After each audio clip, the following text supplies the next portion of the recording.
Okay, excellent. Thank you so much. Again, it's just a pleasure to be here. I'm deeply humbled to be welcoming you to the Ask the Expert, a step forward for inclusivity.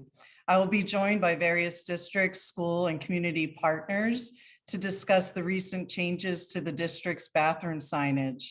These changes comply with Title IX and represent a step toward supporting and uplifting trans, non-binary, and gender non-conforming students. Next slide, please. Thank you. So I'll quickly go over this. Today's agenda will overview the Office of Student Protections in Title IX, information on Title IX and the district policies and guidance. We'll have an opportunity to hear from the district's Office of Student Health and Wellness on supporting trans and gender non-conforming students. And our community partners are from Lurie's Children's Hospital, the district's LaSalle Language Academy, the Rush Center for Gender, Sexuality, and Reproductive Health, and the Illinois State Schools Alliance, followed by questions and answers. As a district, we have taken important steps to ensure the safety of our students through our commitment to building safe and supportive school communities. We have followed through on our commitment in multiple ways, including establishing the Office of Student Protections in Title IX in 2018 to protect Chicago students and coordinate the district's response to allegations of sexual misconduct, including discrimination, harassment, and abuse, and to provide students with the supports they need to heal. Ultimately, our mission is to provide an equitable, inclusive, safe, supportive, and secure learning and working environment in every school and neighborhood in a district that is free from discrimination, harassment, sexual misconduct, and retaliation. Our goal is to ensure that all students, faculty, staff, and vendors and visitors can thrive. Chicago Public Schools is a welcoming district that works to create an inclusive and respectful school environment for every student. The district has strong policies and guidance in place since 2014 that explicitly recognize the rights of transgender students, including the use of bathrooms that align with one's gender identity. The new bathroom signage is supporting the guidance that has been in place since 2014.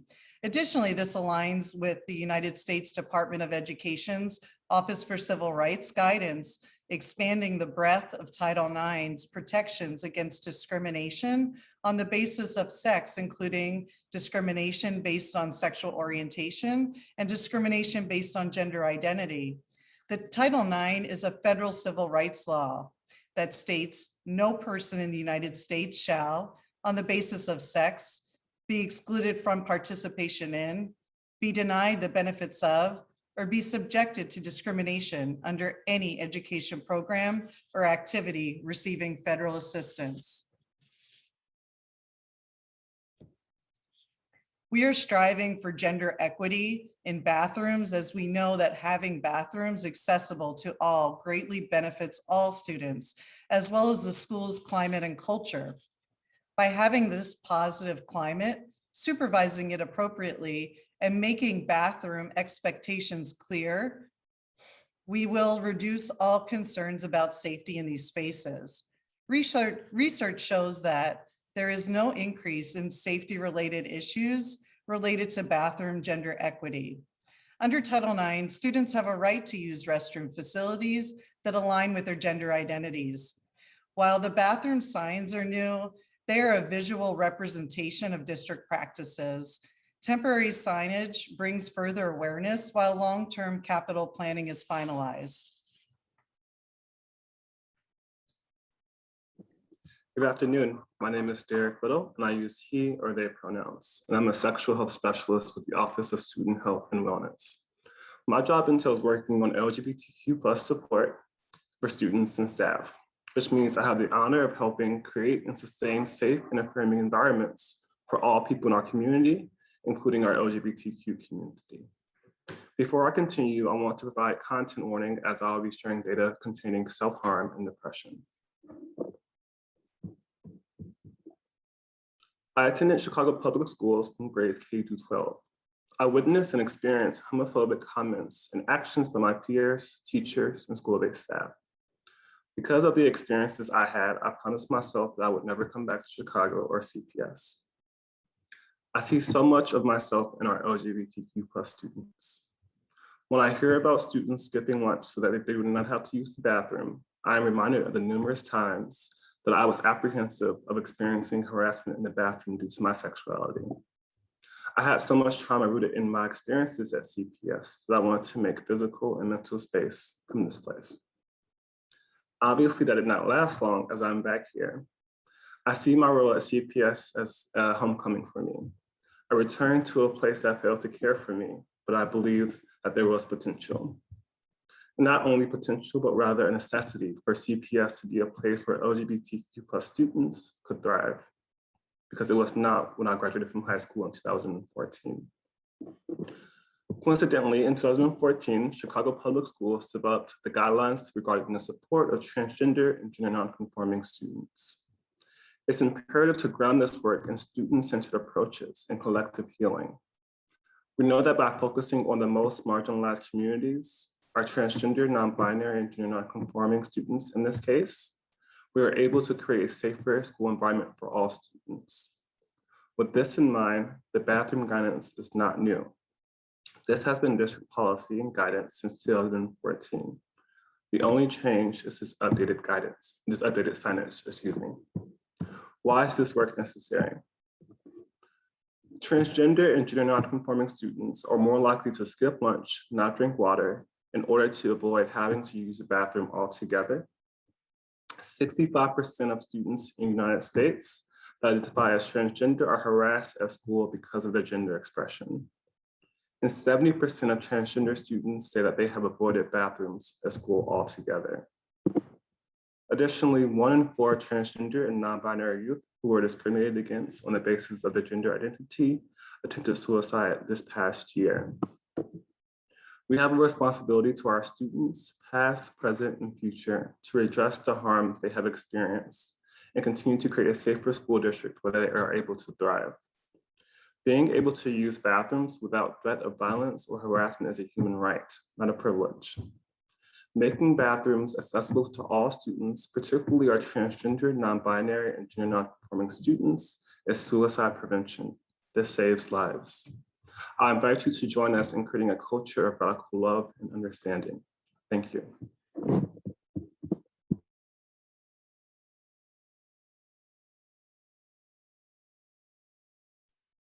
All right, thank you everyone for having us here today. My name is Matt Vale. My pronouns are he, him, and I'm the manager for social work and patient navigation for Affirm, which is the Rush Center for Gender, Sexuality, and Reproductive Health. Again, thank you for having us here today. Rush is very proud to be a leader in the space of LGBTQ health in general and transgender health in particular.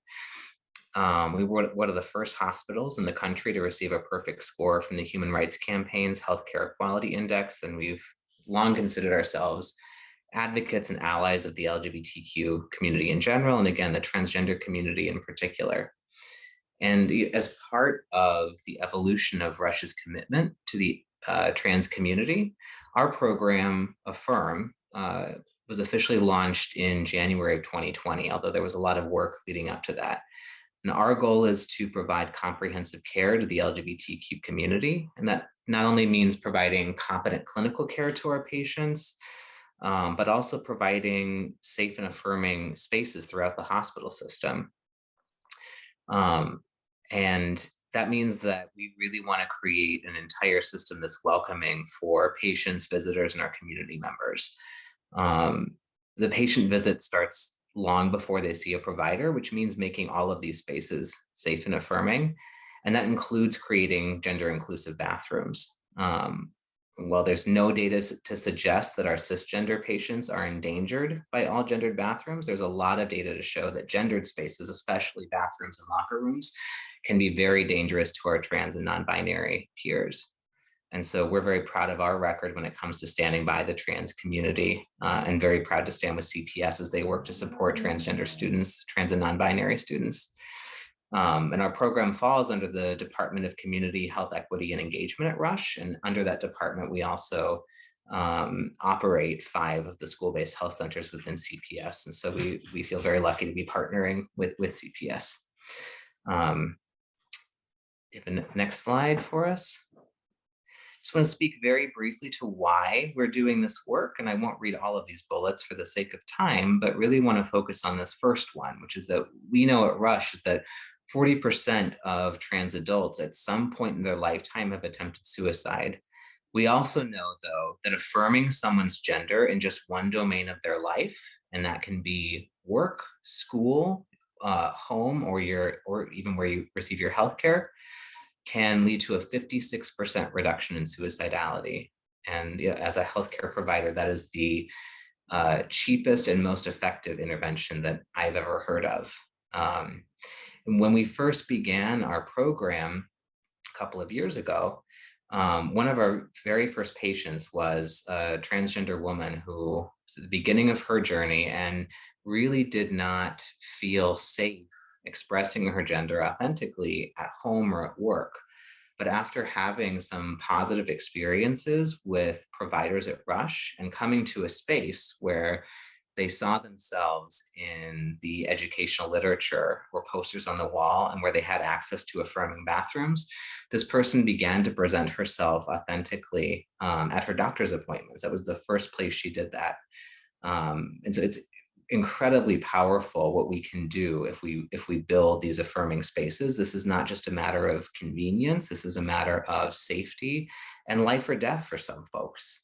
And so we're very proud of that, very proud to be creating these new and positive healthcare experiences after folks have experienced so much harassment, discrimination, and violence.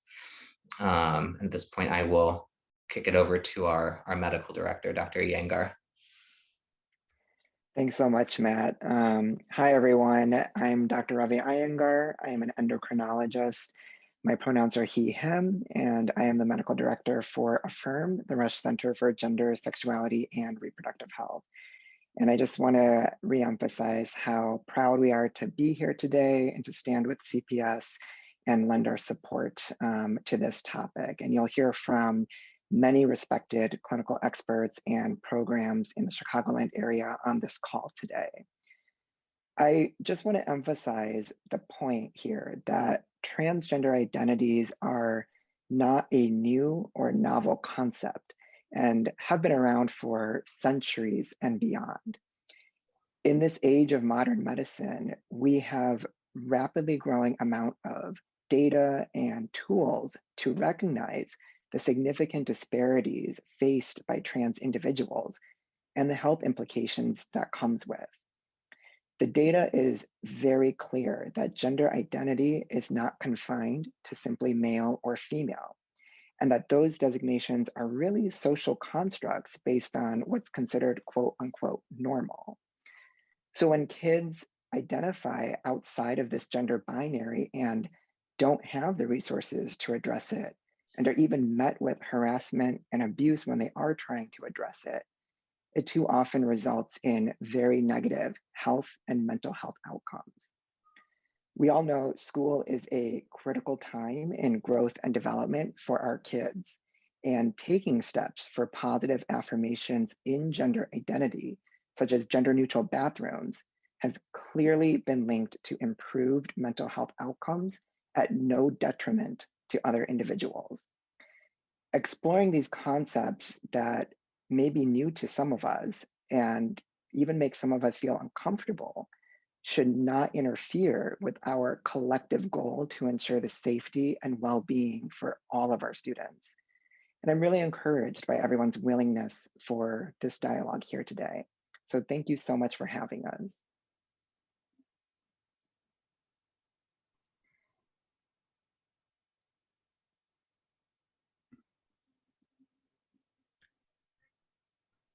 Hello, everyone. I don't know if I am needing anyone in between the last speaker and myself, but I'll jump right in if not. I'm Chris Graves, the principal at LaSalle Language Academy, pronouns he, him, his.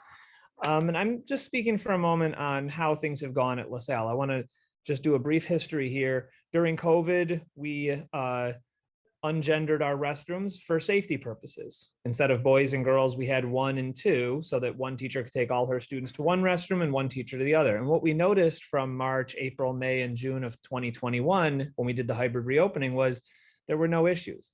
Students used the restroom, they were respectful, they followed the rules. So we thought, well, let's listen to our students, let's listen to our families. And when we engaged with families, we found out that this increased safety, to take labels off of restrooms and create safety through a more welcoming environment where students had more options beyond just boys and girls, when some students don't identify as boys or girls, or their sex assigned at birth. So when we listen to our students, we notice that boys plus, girls plus signage that says any student who feels that this is the right restroom for them can use it, different wording, increased our safety in our students. We surveyed them and found that out. We also offered a all gender multi-stall restroom because our students requested that, even though that's not required. And it's gone really well. We've seen no increase in misbehavior. Do students misbehave? We work in schools, we know they do, but we handle it, and we've found no increase in that misbehavior. We've also noticed that sometimes students might make a joke of something new, a new hat, hoodie policy. Yeah, but then that joke gets old and it's not going to continue. I'm speaking from experience. It's gone incredibly well at our school. And the goal really is safety and privacy. This started with students and families advocating, speaking up, because we listened to them. And if any family were to reach out to myself or any of my colleagues around the city, I guarantee that they would say, we're listening. We're going to make sure that we put the right education in place, the right ways of supporting our students to fit with this policy, to respect the rights of our non-binary students and students of all genders, as well as making sure that any family feels safe and welcomed at our school. One last thing to mention, we have signage that says boys plus, girls plus, and all genders. We have a private single stall restroom, but really what we're doing in the classroom is we're teaching about expectations. We're teaching about the expected behaviors. When you go into the bathroom, we're not talking about what's going on below your belt, right? We're talking about how to be private in the restroom. What you do is your business, and you wash your hands and you go back to class. It's not a place to play around. It's not social time. And really, when students think of it that way, in conjunction with really good lessons that we're teaching about racial equity, gender equity, things like that in the classroom, students put 2 and 2 together. They realize high expectations for me, high expectations for my peers, we support each other, and we're learning about identity. We're learning how everyone is different and everyone is the same, all different ways that we come together to make this school a beautiful place. And then it really starts to click. But the bathroom is just a place to do our business. And we go back to class and we love our peers, we love our families here. And I'm really impressed at how our community has embraced this, these policies and how we've rolled it out at LaSalle. Thank you. Good afternoon, everyone. My name is Gracia Magdaleno. I use they, them pronouns, and I serve as the Policy and Advocacy Manager for Illinois Safe Schools Alliance, which is a program of Public Health Institute of Metropolitan Chicago. And I'm really grateful to be here amongst so many great leaders and community members and CPS partners. So thank you for having us here. First of all, I just want to hold some space for all of our non-binary, transgender, and gender expansive students. We see you, we want to uplift you, and we're so grateful that you're here and that you're part of this community. So ultimately, the mission of our program of Illinois Safe Schools Alliance, or the Alliance, is to promote safety, support, and healthy development for LGBTQ youth in Illinois schools and communities through advocacy, education, youth organizing, and research. We envision a world in which young people can develop to their fullest potential, learning in safe and nurturing schools, living in communities that accept and honor differences, where everyone has the freedom to express their sexual orientation and gender identity. In approaching this work, we operate through 4 different values, which we've used in working on this issue, which include anti-oppressive practice, trauma-informed care, body positivity, and non-punitive responses, or restorative justice. As other speakers have mentioned, so I don't want to repeat myself here, but access to restrooms is a public health issue. So we work closely on the ground with these cases. So as policy and advocacy manager, I have seen a sharp increase in cases, including in CPS schools, regarding access to bathrooms. And we believe that this is because of the impacts of the pandemic. So over the past 2 years, we've really noticed that students have had an opportunity to really reflect on who they are and what they identify as, and they've approached this new school year and really decided to live authentically and to come out as transgender, non-binary, gender expansive, and it's our responsibility to really accommodate that. So as policy and advocacy manager, I've worked a lot with parents and students and supportive educators and administrators on making sure that there's compliance. And the cases that we've received have never been about violence against and assault against cisgender students. It has always been about access to gender expansive students. So we're seeing that there's a dynamic here and we really want to address it. And when we do so in a way that encourages dialogue and really sets the foundation on uplifting the lives of transgender and gender expansive students. And we have seen a pretty remarkable opportunity here to be able to live our values out and establish that not only across the state, but in CPS schools. We have a wonderful partnership with you all, and we're so excited to continue this really important work. But yes, the trans and gender expansive community has much higher statistics of violence and assault and discrimination and harassment. And we believe that bathrooms are personal private spaces, and essentially transgender and gender expansive students just want to be able to access the resources and services that everyone else does. We ultimately want to make schools safe for everyone, not just to trans and gender expansive students. And we want to approach this in a positive manner, and also doing so by offering professional development and circles and conversations where we really talk about the foundation between gender identity and sexual orientation. And ultimately, we also want to say that there's a difference between personal belief and professional responsibility here. We really believe that educators are being trained to the best of their ability to really put the focus on students' well-being first. And we're really excited to work with them as well to make sure that this continues to be addressed and that we do so in a way that's uplifting for all students. So we just really want to thank you for letting us be here, and we're happy to have conversation. So thank you so much.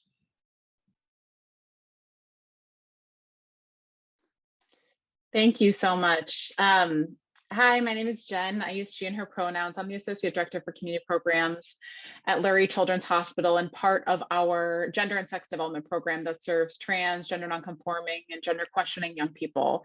And part of my collaboration with CPS really started because we were seeing so many young people experiencing negative health outcomes tied to rejection and harassment at school. And so my background's in education, and we really built out an education component to our program to try to prevent young people from having to come to the hospital for public, from an avoidable public health problem. So I wanted to just share a few statistics. I think there's been a few questions about, transgender people having access to the bathroom and an increased rate of potential harassment of cisgender people or potential risks around sexual violence. So I wanted to just clarify that there's never been any research that shows that giving transgender people access to a bathroom that affirms their gender identity puts anyone else at greater risk, but lack of that access, just to echo all my colleagues on this call, does put transgender and gender expansive young people at increased risk for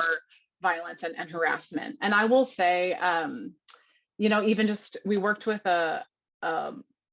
we've worked with a number of students over the years, but even this year, we had a friend of mine actually has a student who is gender nonconforming, and he was in the line for the boys' bathroom and was told by a friend that he shouldn't get in the boys' bathroom because he has a very feminine gender expression.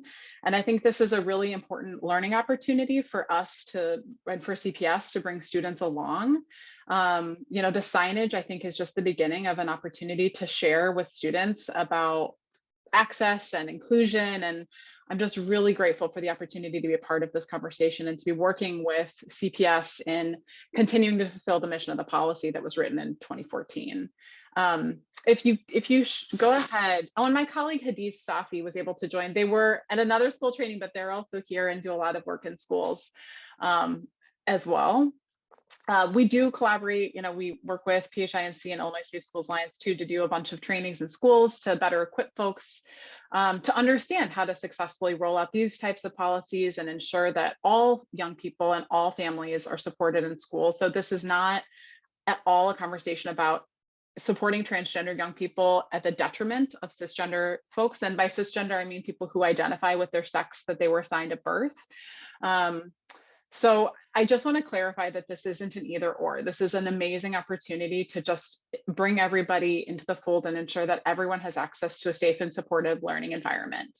And if you go ahead, there's a few stats I just wanted to share from a school climate policy and some others around, like, for example, I thought this was really helpful to see that I think if you ask school professionals, many will say that like their school is supportive of LGBT students, that like things are all good, like no problems there. But then if you ask the students, LGBTQ students, many report hearing negative remarks, don't feel safe, and experience discrimination. I think when we look at like a rate of 62% of students reporting discrimination and discriminatory practices, I hope that everyone can agree that that's an issue that really needs to be resolved.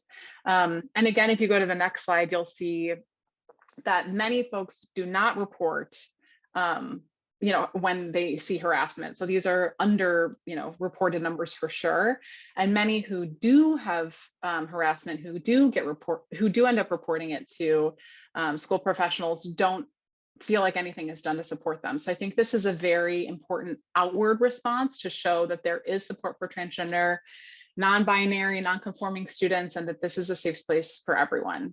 I think there's one more slide that has a few more stats around just the negative health outcomes tied to these levels of harassment and discrimination. And a lot of these outcomes are also tied to educational attainment. And so when we think about schools as a place where everyone can learn and thrive, we're really just trying to ensure that all students have the tools to do that. So anyway, I'm just really grateful for all the families who are on this call, who are curious and want to know more and to better understand what this means. And I'm grateful to CPS for convening all of us.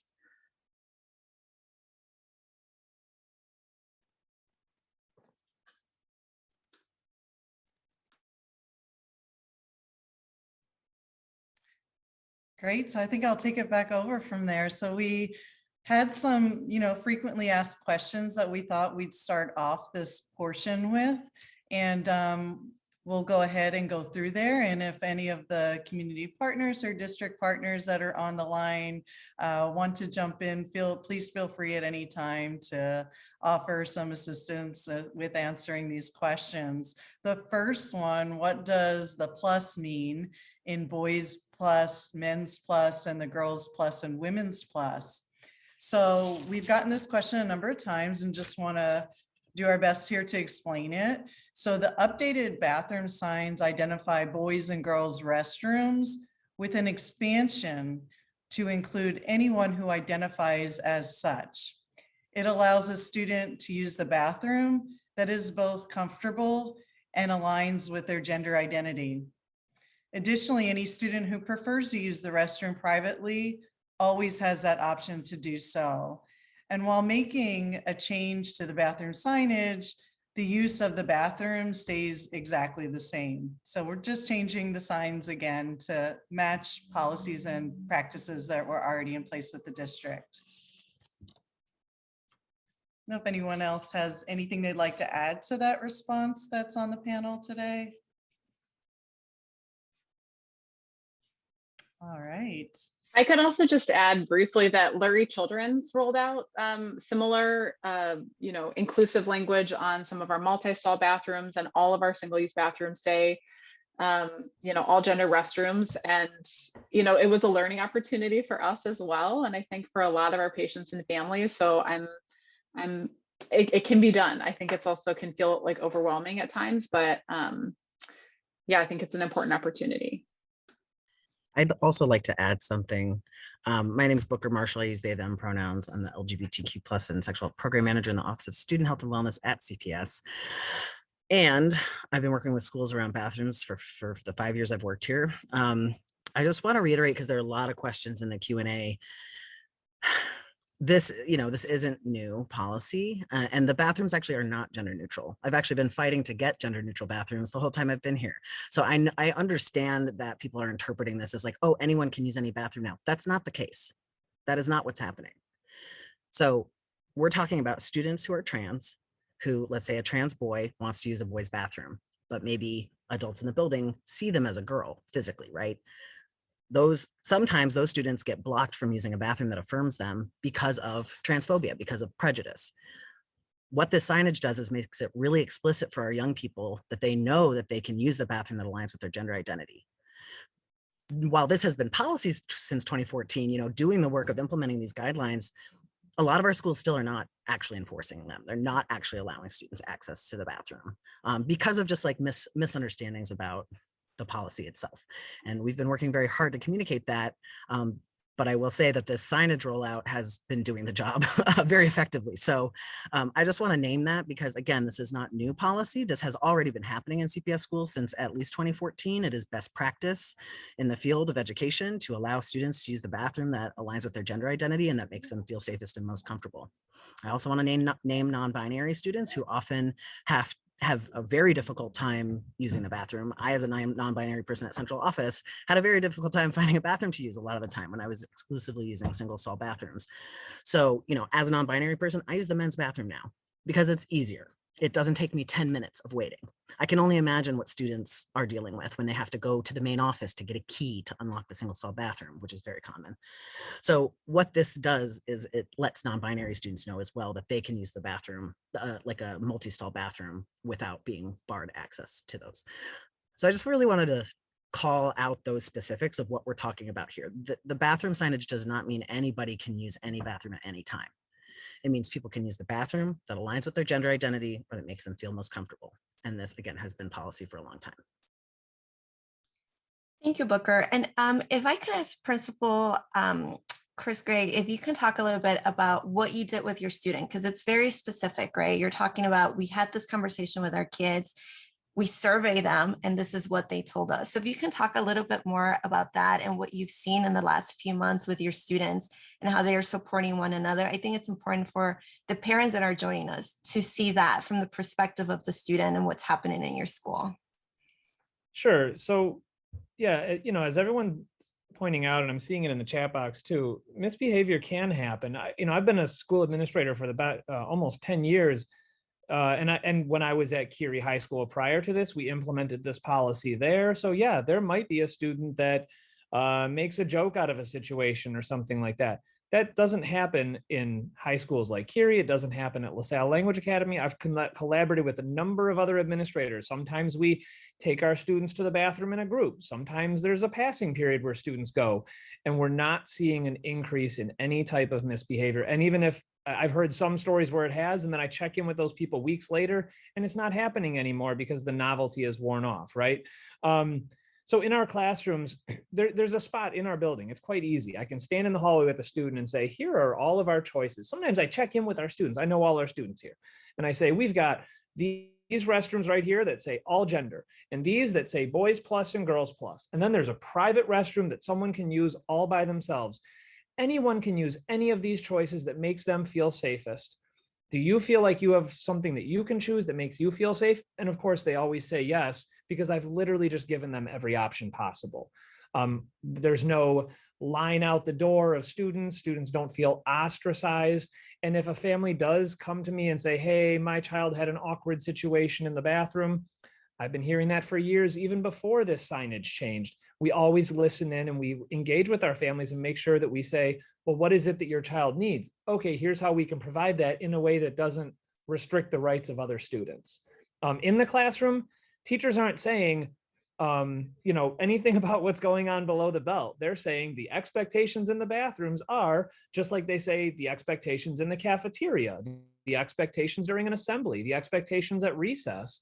And then if a student makes a poor choice and does something like, I've worked in a number of schools, maybe crawls under a bathroom stall from one stall to the next, that's absolutely unacceptable. That can happen, boy, boy, girl, girl, student of all genders. And we always address that as an instance of misbehavior, not necessarily gendered. And if we do believe after an investigation that there was some type of gender factor at play, then of course that would be something that we would consult with the Office of Student Protections about, but I have not seen that happening. So I hope that helps with how we've been handling it here. And like I said, we listen to our students. Last thing to point out, we had students that say boys and girls before we put the plus sign up, especially. That doesn't represent me. And I don't feel like a separate bathroom all by itself. That makes me feel like I'm different. And I want to feel the same sense of security at LaSalle that all students do. And then when we said, well, what if we just made everything gender neutral? Some students said, well, that's great, but I also am a boy, or she is a girl. So we want signage that says everything. Boys, so we put the plus. Girls, we put the plus. Gender neutral, because some students don't feel that either of those represents them. And that really, all of that came from our students and our families. So that's what I want to share. Thank you, Principal Gray. I think that's great to show the perspective of students and the work that you're doing at your school and how that can be replicated in other buildings and across the district, right? And some of the amazing work you and some of the administrators are doing. So thank you for that. I wanted to make sure that parents get that visual, right? That this is not coming just from the adults, but it's coming from the students who want to be represented, who feel safe in an environment. Obviously, you create an environment with all your kids feel that they can come and talk to you and share in your family. So hopefully we see that across the district. So thank you for that. And thank you, Booker, for answering some of those questions. I know our staff has been hard at work answering some of the questions in the Q&A. So hopefully we get through those. The signage in the bathrooms, I know there is a question. When can, I know some schools you said already are doing it, LaSalle being one of them. When can the rest of the schools expect to see the change? I know parents, one of the questions I read out there was, the parents have not been allowed in the building because of COVID-19. We're still in a pandemic, so there's a couple of restrictions. So where can they see that? Like, can they see it at their school? It's been implemented? Is there like a deadline? How would parents know? We did ask the schools to put up the signs by December 1st. And then we also sent out a communication last Friday that was in the weekly newsletter from the district. And that actually has, I believe it has all the signs in there, so parents can actually see what the signs look like. And if there are ever any questions, we're always happy to answer any specific questions that parents may have or any concerns that they have. We want to make sure to answer those.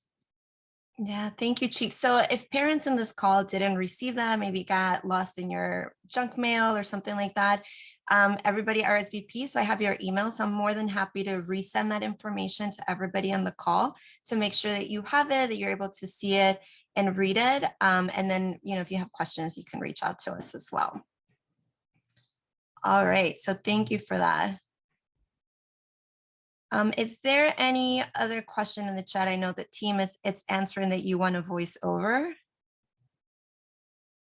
Anybody in the team? I just know you guys are going through them and reading them. So I want to make sure that we don't skip anything that everybody should hear.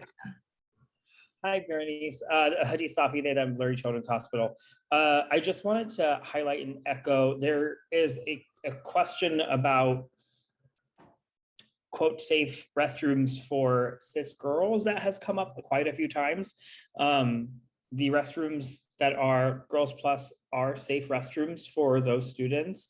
And if they feel unsafe, they are encouraged and supported to use the single stall restrooms that are provided where they can be in there completely by themselves. As Principal Graves had shared his conversations with some of his students, I would echo that is a conversation I have heard at many schools that I work with. I have done a number of trainings throughout CPS, at least, truly, I would say at least half of them that I've done some kind of work with around gender equitable spaces, including restroom and locker room access.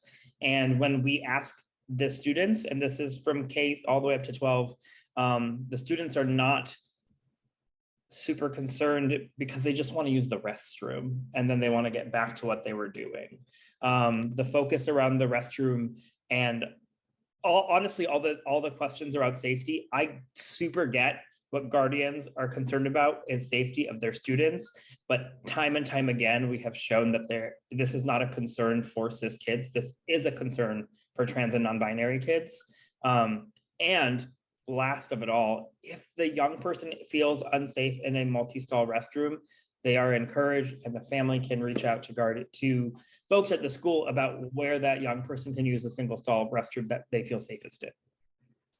Yeah, thank you for that. I think that's part of what you guys have all been sharing, right? Like communication with the school and having that. And I see it in all the sessions. I think many of you guys have been in sessions with me, right? Like that open communication, two-way street with your administrators, your teachers, right? And knowing, I know Principal Gray has that. Any parent can call and, make an appointment and chat with them about whatever they're thinking of. So I want parents to feel comfortable doing that, right? I know some parents don't. So I get that. I'm a parent too. My kiddo, who everybody knows, because I mention him all the time, right? 7th grader. So I get it. I'm a parent. I get it. Like I want my kid to be safe. But we're also teaching our kid, right, to respect others and to have compassion for others, because some people don't feel like him or he's comfortable doing whatever, right? And hopefully as parents, we're sharing that with our kiddos, and they're seeing that at the school. So they're going to bring it home too and share it with you guys. So even for some of you folks that are not super comfortable sharing with an administrator, right? Chief Pratt and her staff are here to help you and support you, right? Booker's team is here to support you and help you and answer some of those questions. Because I know not everybody feels super comfortable reaching out to an administrator, right? There's a lot of things going on in schools. So there's many avenues, even our department of family and community engagement. I think everybody in this call has my email. Reach out, send a chat. I will try to connect you with the person that can answer your question or guide you. And that way we have that communication between you guys as parents or us as parents. I'm going to include myself and the district, right? And being able to get the right answer. Because a lot of the times I ask my munchkin something, he's like, well, my friend said, and this said, and he said, right? And then we really don't know what happened because they're all saying different things. So I think coming to the adults and really knowing what's happening at the school level, it's super important. So again, that communication with your school, I think is going to benefit us all, just so that we know what you're thinking. If your kid is having an issue or concern, then we can be available to support in the best way that we can to make all the munchkins feel comfortable and safe. One of the questions is, can we get a copy of the PowerPoint? Chief, can we make that available? Yep. Okay. Yes, absolutely. We can do that. Thank you. Perfect. And I think, Jennifer, did you want to say something? Oh, I just, thank you so much. Yeah, I think there's a few questions in the Q&A. So just to sort of help, expedite things. And I also have a kindergartner at CPS, go Budlong Bulldogs. And I agree. I think this is just a really good opportunity to have conversations with our kiddos. But just to reinforce, this doesn't mean that the bathrooms are going to be just transgender kids only, and then all the cisgender kids are going to use a single stall bathroom. In my experience, that is just, I've worked with dozens of districts and hundreds of schools over the past, doing this nearly 10 years. And I will just tell you that it's important that everyone has access to whatever bathroom they need to feel safe. I also think there's a difference, and I think maybe Gracia had said this, the difference between safety and comfort. Everyone deserves a space to feel safe at school. If someone doesn't want to use that bathroom because they don't feel comfortable for whatever reason, anyone can have access to the single use. But most people, in my experience, almost all, when transgender, cisgender, non-binary kiddos are all using the bathroom that make them feel safest, they just use the bathroom and sometimes socialize, a little chit chat, sometimes too much. But that's really my experience, is that it does not devolve into this masses using the single-use bathroom to transgender kids using the multi-stall. That's just not, I've never, ever seen that happen. So I can understand this concern of, this is new, we're all learning, but I just want to dispel that myth so that folks feel a little more comfortable with that idea. If I may, I quickly just wanted to say that I have, as a non-binary person, have been able to access myself restrooms that are gender neutral or have boys plus, girls plus on them. And speaking from personal experience, it feels incredibly affirming. And I don't really think about what it is that everyone else is doing. I'm mostly there to do my business. And so I feel that for young kiddos, the same is true. We understand that there is a lot of curiosity and that children may have questions, but more often than not, they're just trying to get back to their classroom. But I think that when I'm in the restroom that I feel most affirmed in, I really do feel like there's some sort of camaraderie and that there's a level of respect that comes with using a restroom that you align yourself with. So, and I also just want to give a shout out again, as Jennifer said, to educators who are really working on making sure that it's safe for all students and not just for those that hold marginalized identities. Yeah, no, thank you for that. And I know we have a couple of statements in Spanish, and I think one of the concerns is that we don't know enough. There's not enough information for some parents, right? Or enough education for parents to like know what's going on or understand the process, right? Or understand. I think for Latino community, from what I'm seeing, right? Sometimes like the they, them in Spanish is a little weird since like everything we have, it's like gender-based. So it's new. So we totally get it, parents. And I know we've had Booker and the team come out to schools and do sessions. So we're more than happy to do that as well and bring all the experts to like share their expertise and really guide you into having these conversations with your kids. And also with the teachers and the administrators, right? Like knowing is power. So if you know and you know the policy and you know what your kids feel comfortable, what they don't, you can talk to your administrators and you'll see, right? Sometimes some of our kids are, stars for their friends who don't have a voice. So that's helpful too, to know like having that conversation with your kid.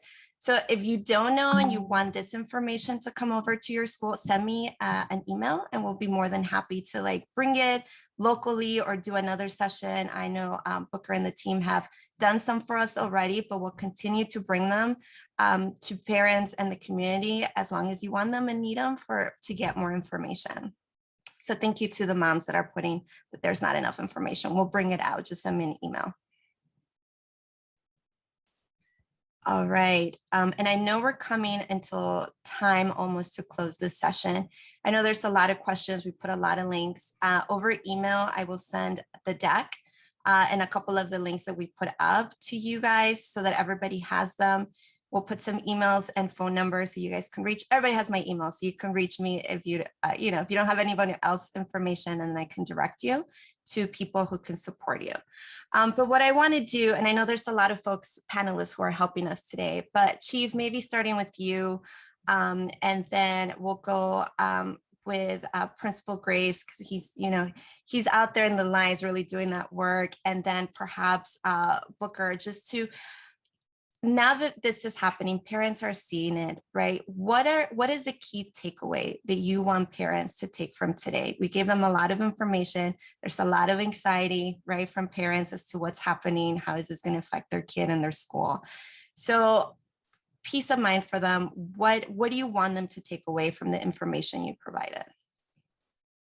Thank you so much. So a couple of things. One, I heard a lot about student safety and questions around safety. Office of Student Protections in Title IX has put together very good practices. We really are doing the work that is the gold standard in this country for Title IX work. And so we do have a website. Parents should go on there, should look at the information. There are forms there that you could even fill out anonymously if you have questions or complaints or whatever concerns you have, as well as reaching out to us and our information here and emailing. That's totally fine. We're happy to work through any questions and concerns that any parents have. Really what we're talking about here is making schools safe, accessible, and affirming all of our students. And so that's really our focus, and we're excited to be doing this work and really appreciate everyone's time to come learn more. And we are available and will remain available to answer every and all questions that are coming our way. So thank you so much for having us. Thank you, Chief. Appreciate that. Principal Graves? Yeah, thank you. And thanks for the opportunity to engage. This is what we do as administrators across the district, school administrators, and then everyone else on this call and all the partners. We listen to engage, and really that's where this came from, right? We listened to families, you all did, we did, and we wanted to make sure that we're hearing what people need to as Chief Pratt just said, feel safe. That's what we're always listening for in our students. I also noticed in some of the comments that related to this, as if there's like contradictory guidance being given. What we're noticing is, like, when we engage about this, we have, where's I going with that? I apologize. If I ask a student, do you feel like you have a choice that makes you feel safe, and they go to the boys plus or the girls plus, then I trust that is where they feel safe. That is how they identify, right? That's really what matters here. Is it's not a free for all. It's giving students a choice that makes them feel safe. And then if another student says they feel unsafe, we give them a choice. We listen to our students. That's what we do in the classroom every day. It's what we do with restrooms. It's what we do with the cafeteria. It's all of our policies, and really safety comes first. And we respect their sense of identity, because we know that it's not as simple as their sex assigned at birth, right? So thank you, everyone. Thank you, Principal Grace. I really appreciate that. Booker, last word. Maybe I want to hand it over to Derek. Derek, last word.